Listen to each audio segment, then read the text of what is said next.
Next up, at UFC Vegas 103, we got Ricardo Ramos taking on Chepe Mariscal. Ricardo Ramos, 17-6 in his career. 3-2 in his last 5. He's coming off that close win over Joshua Coulibaly, taking on Chepe Mariscal. 17-6 in his career. 5-0 in his last 5.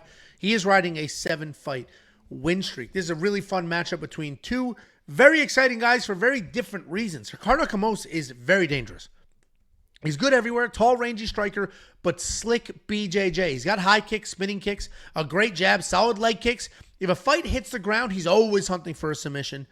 He's always trying to make something happen in a transition. He never settles in. He's coming off that bounce back win over Josh Coulibaly where he did showcase some toughness, survived some leg kicks, and then he won with a round ceiling takedown.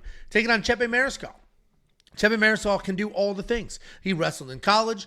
He's got some striking titles. He's got great jiu-jitsu. He's won some jiu-jitsu tournaments. He gets takedowns when he needs them, and he's an absolute dog.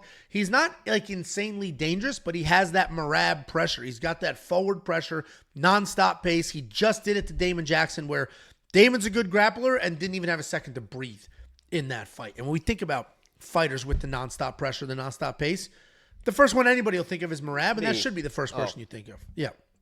I was literally nonstop. I literally was nonstop walking forward. Yeah, and then that's why a lot of people scored that fight for me. Yeah, a lot of people scored. Well, new scoring criteria, as you mentioned earlier, that a lot of people are rewatching that fight and they're scoring it for me. Just did more activity.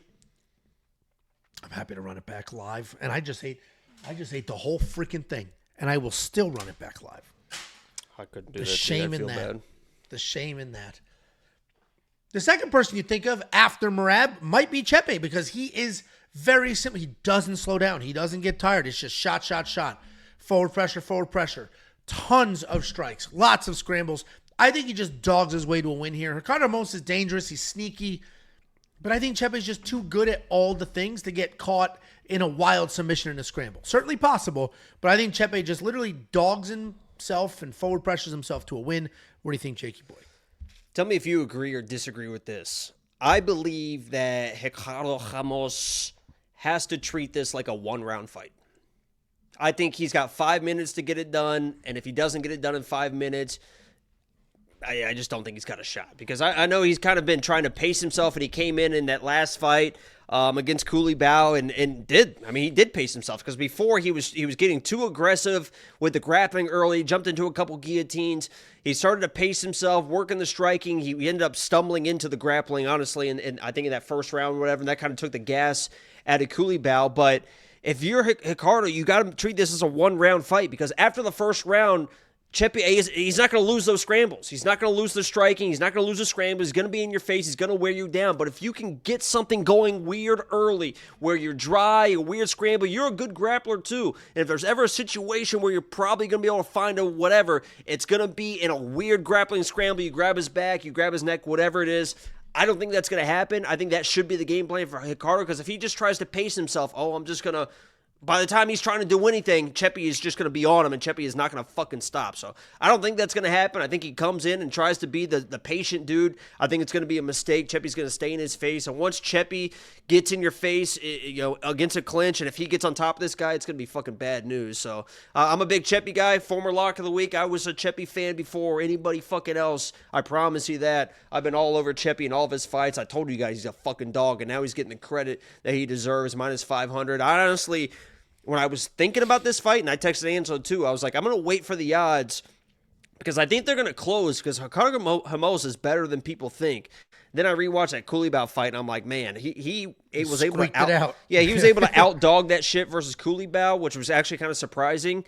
He's not going to fucking dog shit out of it. Nobody's going to dog anything out against Chepe. That dude's a fucking animal, man. I love his game, so he's going to be my pick. I'm with you. I mean, the odds moved quick. He was minus 400 when I did my quick picks video, and I was like, honestly. And honestly, I actually did. I they were minus 400. I waited. They went to 360. I jumped it, and now they're at minus 500. So yeah, when it went down, when you texted me, they went down. I'm like, I'm surprised.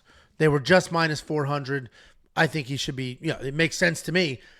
And then, and I did say this on Twitter. I was like, the meme sub of the week. And the only reason I'm saying it is so it doesn't happen, right? Because if I thought in my head, I'd be like, oh my God, I thought of that. But if I say it, it's not going to happen. But the meme sub of the week would be Ricardo Ramos guillotining. Gil. You pronounce the L.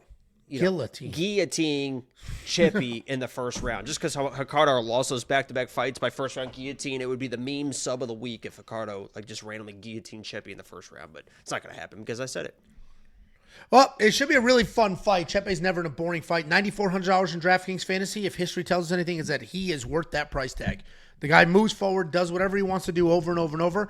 I do think we will get a full 15 minutes out of these two. No. A lot of it. You think he finishes Ricardo? Yeah, man. I don't know, man. Ricardo, I mean, he didn't finish Damon Jackson. Chepe just doesn't fucking stop, dude. Agreed. Well, either way, if he finishes them, even better. $9,400 in DraftKings Fantasy, I think that is worth it. If you do want to check out all the picks, the bets, the tools, and everything else that we do, it's only $10 for an entire month. Just go to WeWantPicks.com, click Become a Member at the top, and unlock everything you could ever want or need. Whether it's for DraftKings Fantasy, FanDuel, Underdog Fantasy, anything you want or need. WeWantPicks.com, click Become a Member at the top.